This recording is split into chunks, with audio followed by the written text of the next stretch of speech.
Welcome to But Is It Feminist, the podcast that supports women's rights and women's wrongs. I am your host, Amanda Hernandez, sociologist by training, hater by nature.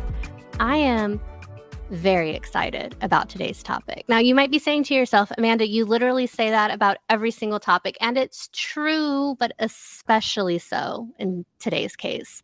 So I want to start by painting you a picture. The year is 2018. We have not yet known COVID. God's Plan by Drake is the top song of the year. The Me Too movement has just risen in popularity by the end of 2017. We've got Beychella. Ariana Grande is engaged to Pete Davidson. And it is my second year of grad school, a pivotal moment in anybody's life. And Cardi B's debut album, Invasion of Privacy, single-handedly gets me through the trauma of grad school.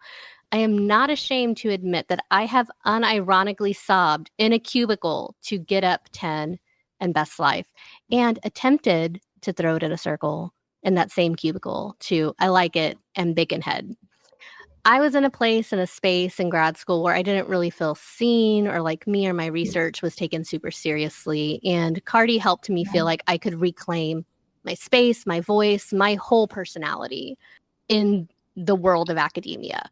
To quote her, I was my own competition. I was competing with myself. Of course, WAP then comes out in 2020 during lockdowns, and millions of people like me tried the TikTok dance and laughed hysterically at Ben Shapiro reacting to it. I rewatched his reaction video to prepare for this, and he doesn't say WAP, he says WAP, which I find disconcerting and hilarious. And he referred to the WAP as medical discharge. Gross. But of course, as we often see happen in pop culture moments like this, discourse emerges around, is it feminist? Is it empowering? And as someone with a certain background and a certain life, it never occurred to me that one would interpret Cardi as not for women. So it always felt for me like a conversation I didn't want to give too much energy to as a Cardi lover. So imagine my sheer delight when I see an announcement that coming soon was a new book entitled The Sociology of Cardi B, A Trap Feminist Approach, a collaborative book conceived and written by Erin L. Green, Moretta Darnell McDonald, Veronica A. Newton, Candice C. Robinson, and Shanti Rosado. Imagine my delight when my pre-ordered book arrives and is a genius application of Black feminist and Black sociological perspectives in a new trap feminist approach as described by the authors. And if you can, imagine your delight, dear listener, to learn that my guest today is one of those authors, Candice Robinson. Dr. Robinson earned her PhD in sociology from the University of Pittsburgh and has had academic appointments at the University of North Carolina, Wilmington, and Washington and Lee University, where she is currently an assistant professor of sociology.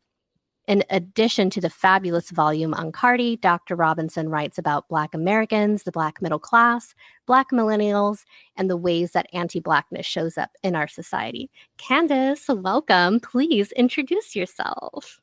Thank you so much, Amanda. I think, but is it feminist is a question that we ask people all the time, especially sociologists and feminists all the time, but is it feminist? So I'm really excited to be in attendance and in conversation. One of the things that I just remembered that I wanted to share is my entry into Cardi B. And we talk a little bit about this in the book and our introductions of how we came together.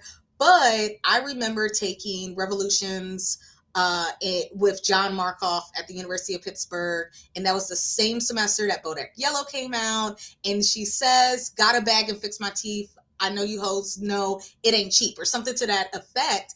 And as someone who is interested in the Black middle class, but elites broadly, I was like, oh, that's social mobility, obviously. And I remember telling Dr. Markoff this, and he wrote in his notebook, Cardi B. And this is like this older man who is like, I have no clue what's going on, but you might have a point. So it's really exciting to think about all of the ways that Cardi B has popped up for me as well for over a decade now, which sounds insane, but excited to jump in more. Wow, over a decade. You know, you unlocked a memory for me too. And we're already getting off topic. in a grad seminar, I forget what the topic was, what the reading response was, but I literally opened the paper with, as the social theorist Ariana Grande once said, whoever said money can't solve your problems must have not had enough money to solve them. And I remember that professor being like, Amanda. And I was like, this is social theory, okay? It's social theory, absolutely. Okay. So I am incredibly excited and thankful for your presence and your expertise today. And we're going to start where I try and always start these conversations, which is asking you about your personal relationship with feminism. How did you come to be a feminist? And I don't want to get too ahead of ourselves yet, but how would you attempt to define feminism for other people? This is probably the most difficult question that you gave me, because I was like, oh my gosh, this is a podcast. People are going to be deconstructing how I define feminism. Am I doing it correct? And it actually gave me a lot of anxiety, even though I have considered being a feminist, but the good kind of anxiety, like excitement of trying to figure out how do I define this term. So very difficult, but partially because feminism has just been omnipresent for me my entire life. And I know later we'll talk about how we talk about it in the Cardi book, but I went back to see in our glossary, okay, quickly, how do we define feminism in this book? And we actually don't define feminism, but we do define like hip hop feminism, ratchet feminism, and trap feminism. So I went back to look at my teaching notes, because this week I'm teaching gender inequality, and to see what my textbook says. And my textbook says a social movement to get people to understand that gender is an organizing principle in society and to address gender-based inequalities that intersect with other forms of social identity. Which, like, yes, but that also feels like very sterile definition. Yeah. Like, what does it mean? So I also thought about Beyonce's song Flawless, where she uses the quote from Chimamanda Ngozi Adichie, we should all be feminists, where she says, feminist, the person who believes in social, political, and economic equality of sexes, which is like, again, yes. And I think for me, combining these points, feminism is the ability to both recognize the structural inequalities created along sex and gender lines, and to push for the decrease of such delineations. And so thinking about this point, and throughout the Beyonce song, from the quote, she talks about what society teaches girls, and thinking about how I became a feminism. I grew up in a household where it was expected that women do everything a man does. And some of that may be like expectations of a Black woman to be essentially a jack of all trades and to, be hyper capable of things. But I grew up in a home that often was like, why not me? Why not you? Why wouldn't you do this? Anything you can do, I can do better. Like that, like very annoying kid song that they used to play on Sesame Street. Yeah. And I can do anything better than you. So for me, feminism is really that. If we look at things along gender lines, anything a man can do, I can do too. I really love that you've brought in like the definition from your textbook, these other like popularized definitions that people have, because I have always felt the same way of like, that's not technically wrong, but I feel like there's something missing here that I'd love to talk about a bit more. And I feel like that's a perfect segue to the first question I have for you. So in the book, you and your collaborators coin, essentially, right, this term, trap feminism. And so y'all talk about defining trap feminism and saying that it offers an important intervention, which is just a phrase academics use to say, yes, but that thing that we were just talking about, like, yeah, that's true, but there's something else, the intervention. So how are y'all defining, conceptualizing trap feminism, and what is that yes, but that y'all want to do with that? Yeah, I also think when we do good feminism, we should have this large tent that has space for all the ways that women can decide to have their lives fully. But also we know that women also hold biases along racial and class lines, and feminism then becomes really, really messy, which then allows for me and my co-authors to emphasize, okay, but we need a concept like trap feminism. So in some ways, we really more expand than coin the term. So we have Cecily Bowen, who is not a traditional academic, wrote the book Bad Fat Black Girl, Notes from a Trap Feminist. And also sociologist Dr. Corey Miles also uses trap feminism in some of his work. And it's interesting because as we were working through what are we going to call this book, what type of feminism does Cardi do, they also were working through these ideas, and their work was published before our work was done. And so it was great to have a couple people to lean on. So we combined those and we pulled them all together to bring the academic, to bring the public facing person to argue that trap feminism is a term to describe the lived experiences of women who society has deemed as inappropriate and unproductive. A feminist theory that centers Black women who live and embody the trap and who use their voices in our music to speak up and out, express themselves sexually, and state their truth. And a framework that disrupts every notion of respectability and embraces deviance as a form of resistance. So really challenging what our assumptions of feminism is. So this connects to the question that I think y'all pose at the very beginning of the book, which is y'all say, why don't we want Cardi B and women like her to be great? And it makes me think of the ways, say, someone like Taylor Swift has been lauded as a feminist or doing feminism, and that largely seems like an uncontroversial statement, although I feel like maybe the tides are changing with the release of her latest album. But largely is seen as uncontroversial, versus when you claim someone like Cardi or Megan Thee Stallion or other Black women artists as feminist, it becomes controversial.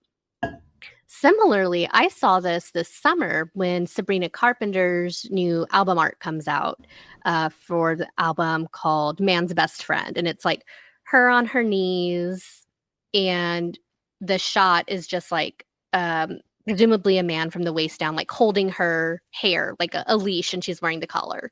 And people were very quick to use phrases like, oh, this sets feminism back a decade. This is anti-feminist even. And so I'm wondering if you can help us unpack these dynamics a bit. What is it about pop stars performing overt sexuality that often deems it not feminist? And why is race an integral part of that conversation?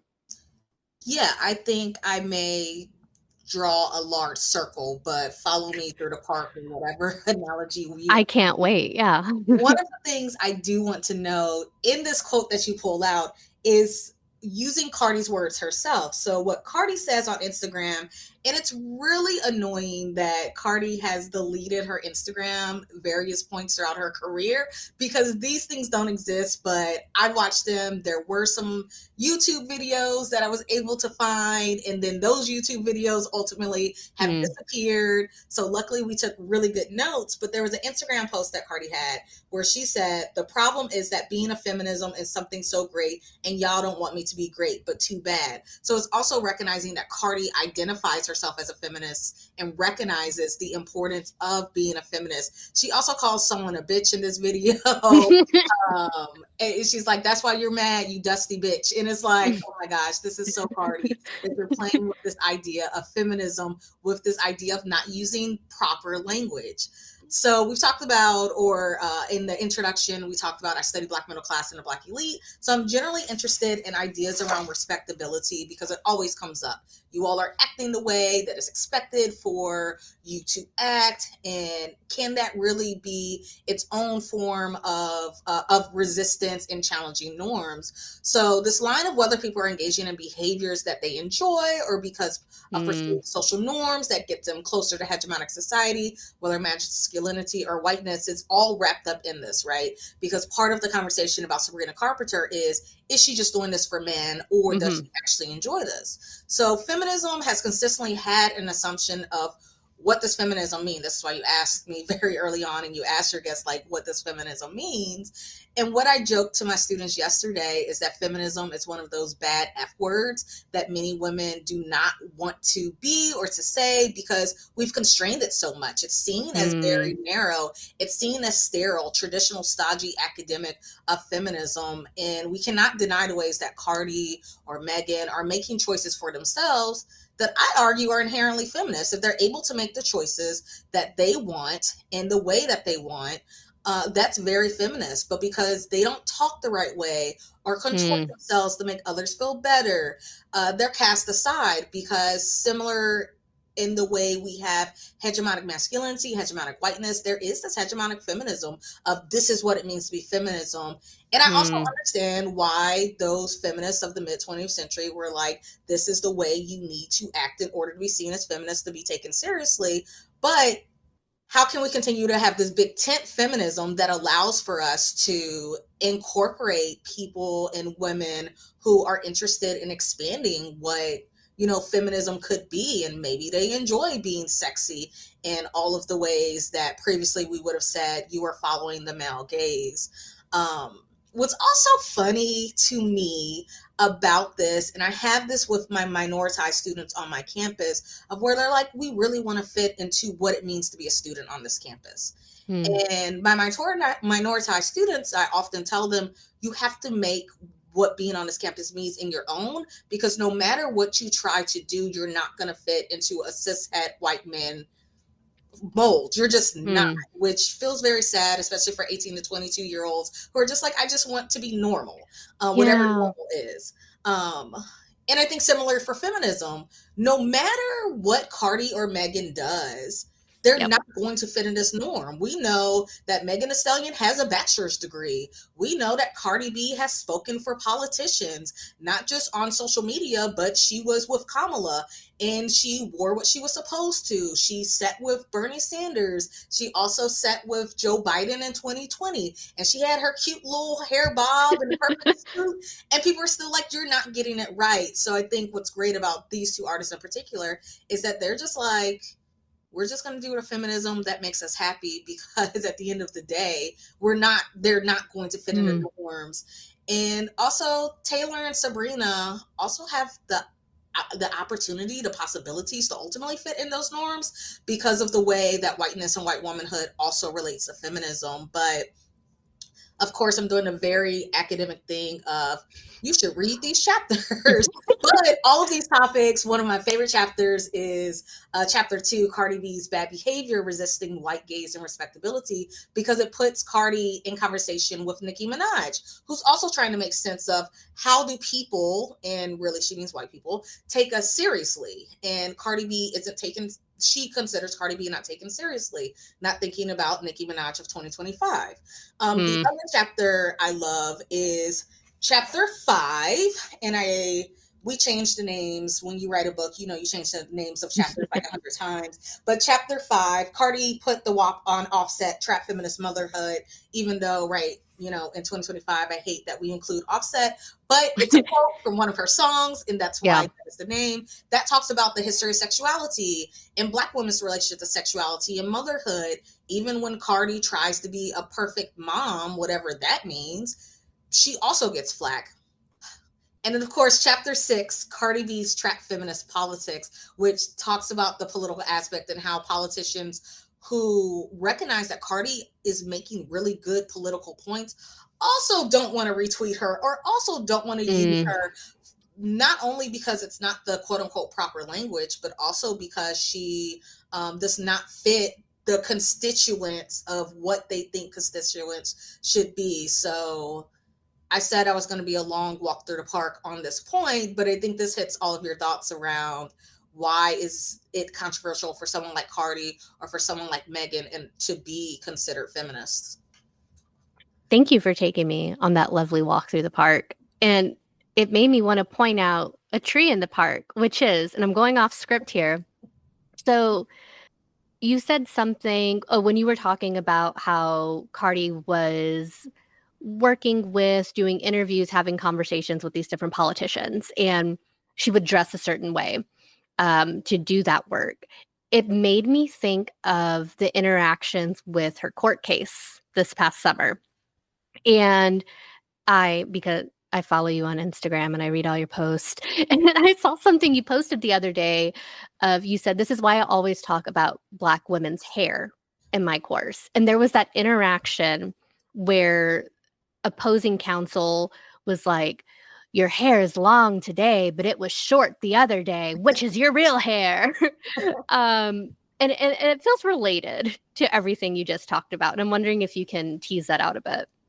Yeah, recognizing you went off script, so thinking off the top of my head, but I do always include hair. So I always, for those who may need additional things or context to be able to use to talk about hair and Black hair in our classes, I always use this documentary Hair Tales on Hulu that was produced by Tracy Ellis Ross and Oprah. And Oprah talks about the first time that, or not the first time, but when she was very early in her career, they said that her hair was messing with the chroma key, and so they really needed her hair to get straighter and not be fluffy. And she ultimately gets a relaxer that leads to her having to cut all her hair off. And I talked to my students about how that requires her first to take a full day off of work to go get this relaxer, because they send her to New York City to someone who had never done hair, Black hair. Because when she asked the man, do you do Black hair? He thought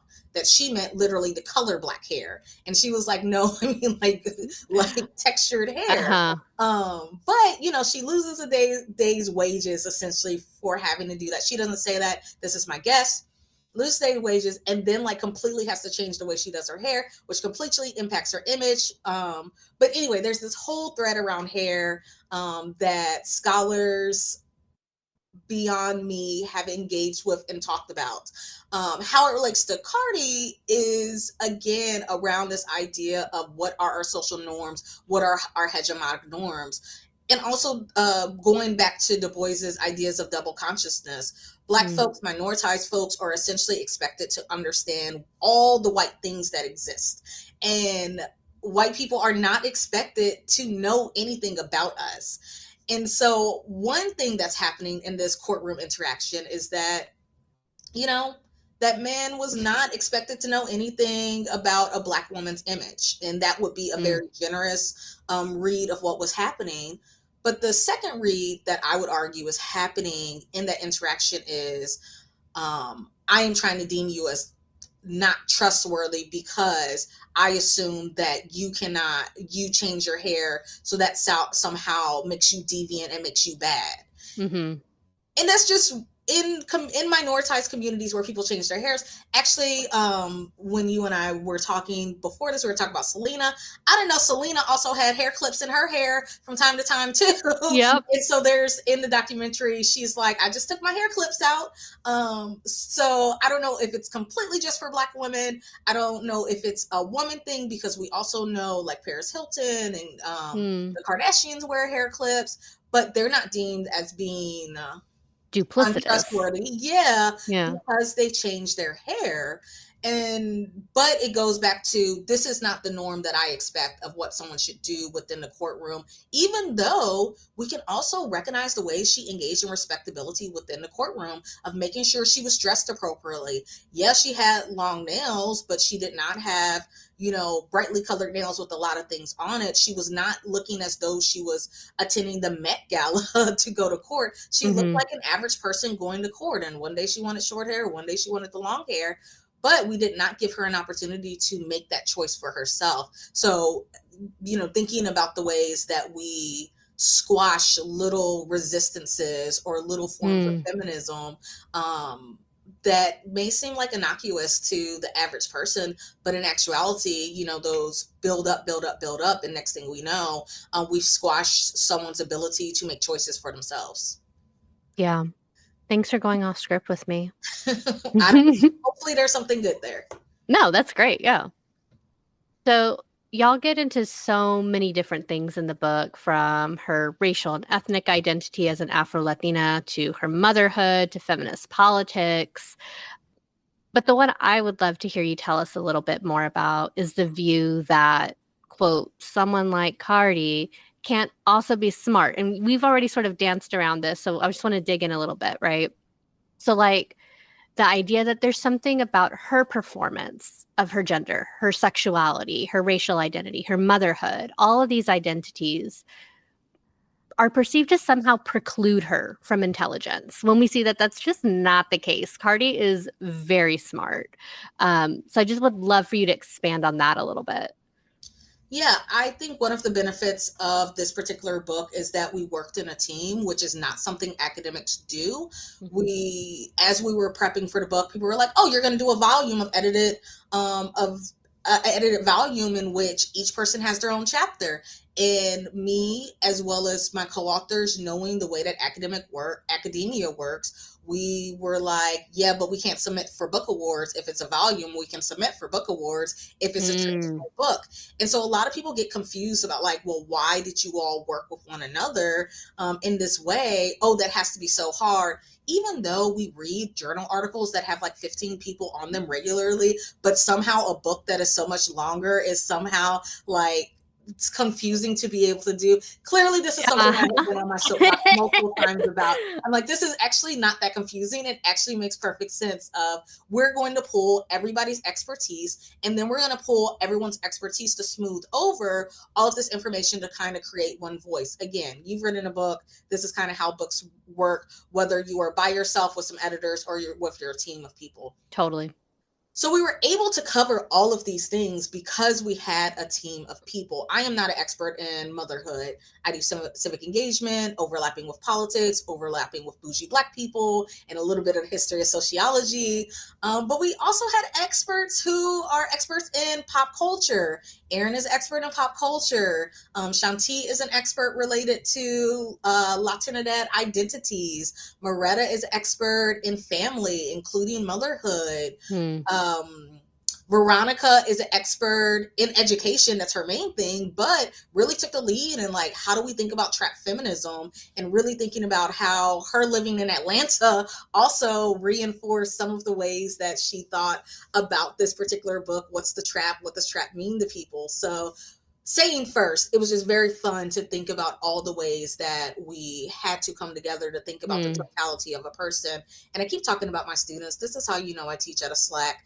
But I tell my students regularly, we need all of our voices, even the voices I don't agree with. Everyone in the book I tend to agree with, but even voices Mhm. I don't agree with on a college campus to get a nuanced perspective of society. So that helped to set the stage for the book. Yeah. Behind that, we were able to in community have conversations of, what did you hear? What do other people say to you about why we just don't respect Cardi? What do we see on social media? And obviously we think about sexuality. We think if you are a sex object, you can't possibly be smart. We think about her race. Black women, even though they're incredibly highly educated, can't possibly be smart. It has to be some other reason.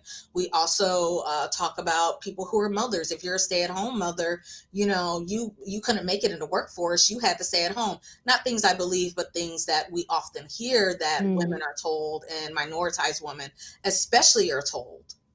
So thinking about Cardi B's intelligence, one of the things that we do at the university I'm at, I'm part of the poverty studies program, and I was very skeptical about being part of a program called poverty studies, but it's actually turned out in a very interesting way where it emphasizes the dignity of all people. So what that does is in my classrooms, I have the ability to talk about, why don't we respect people who are impoverished? Why do we Mm. assume that they have not worked hard enough, that they somehow are deficient in the way, when in actuality they have different social structures that have required them to have different skills, and we need to respect those skills, because we also know if I plucked out many of my students, or if we plucked out some of our colleagues and threw them in the trap, it would be sink or swim.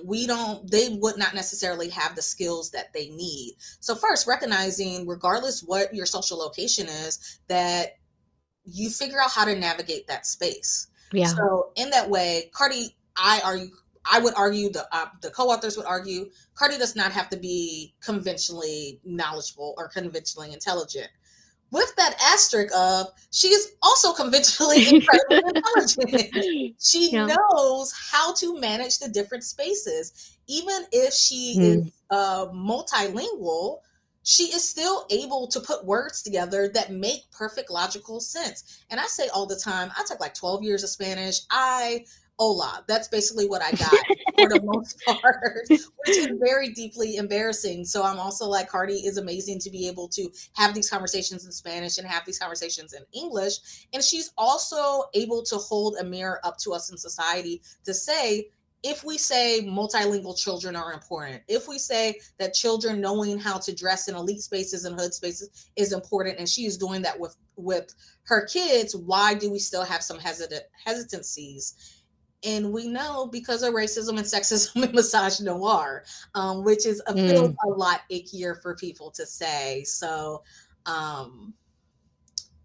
yeah, Cardi is smart, conventionally and unconventionally. That's a beautiful summation. And thank you for sharing too about the the process of the book writing as well. I think a lot about the role of co-authorship, and this is going off a little bit on a tangent, but I love talking about this too. yeah, um, I've done 2 pieces so far with colleagues at my institution. We were all hired the same year under, it was called a thematic hire cohort. So all of us are in different disciplines, but study some of the same sorts of ideas.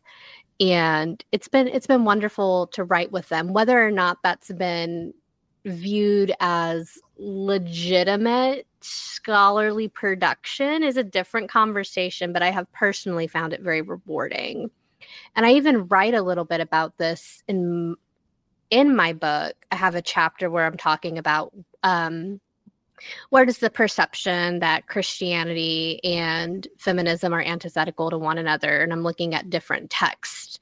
And I'm looking at The Second Sex and the feminist mystique and comparing it to this bridge called My Back and what is it? All the women are white, all the blacks are men, but some of us are brave. And the first thing I say is when we look at these collections, like the first two are by white women held up as the standard for feminist theorizing. They, quote, launched the second wave. But then these other texts that sort of, quote, launched the third wave of feminism and are key to women of color and Black feminist scholarship, these are all edited volumes. This is all knowledge production that happens in community. And I think that's one of the main sort of differences between the knowledge base of white feminism versus more inclusive types of feminism is how do we pool knowledge in community? So I'm just excited to think about that sort of thing, even if it's off topic for us today. Yeah, just really quickly, I think what that makes me think about is like, what are people's goals? So, a benefit of us writing together is that not everyone is in academia in our book, who are co authors of our book, which provided us a lot of freedom, but also was led to very interesting conversations because those who aren't in academia were like, what do you all need in order to fit into this box to be successful? How can this book count for you? So they were very generous and thoughtful in what we needed the book to be. And then we were like, okay, but you all are doing this after you were doing a 9 to 5. What do we need to do to make this book easier for you? And I think historically, when we think about writing books, that they still are expected to fit, especially academic books, they're still expected to fit the formula. And because of that, it does not allow anybody to be able to write good books. Honestly, like, I say that laughing because you're expected in order to win these awards to write this book in the way that we've been writing books for over 100 years, when in reality, we know those aren't always very interesting. Those aren't always telling a narrative, or it's also erasing a lot of people's contributions to that particular work. Oh, which reminded me, even developing our cover, we use this young woman named Joycelyn, and she's credited through in our acknowledgments as well as in our cover art. But even conversations around how to create a cover, there's something for me that's deeply powerful and deeply feminist to be in community to make those decisions. Now, to be very clear, it's not easy to make those decisions. I don't know if people have been a sorority, have been on committees or whatever. It's still hard. I'm not going to say it's easy, but I will say it helps us grow. And I hope that feminism also allows us to grow as people and as women to make society better. Yeah. So many thoughts. I know. I feel like we've had several conversations within conversations. Okay, so to lead us to our question, but is it feminist? What can Cardi B and other pop stars tell us about feminism and feminist identity? I think they tell us that feminism is messy. So, in the same way that this book is by five Black women, we talk about this in very early on in the preface that when we were writing the book and we were like, oh, this is what it means to be a Black woman writing this book, we realized very quickly that we're all different kinds of Black women, which is wild because we all have the same degree. At least for me, it was wild because I was like, oh, we have to have something in common. Our trainings were different. Our undergraduate trainings were different. Our interests were different. How we grew up was different. Not all of us were millennials. It was just very messy in ways, but when we try to package things in a way that this is just perfect, this is how it comes out, we forget that messiness is part of feminism.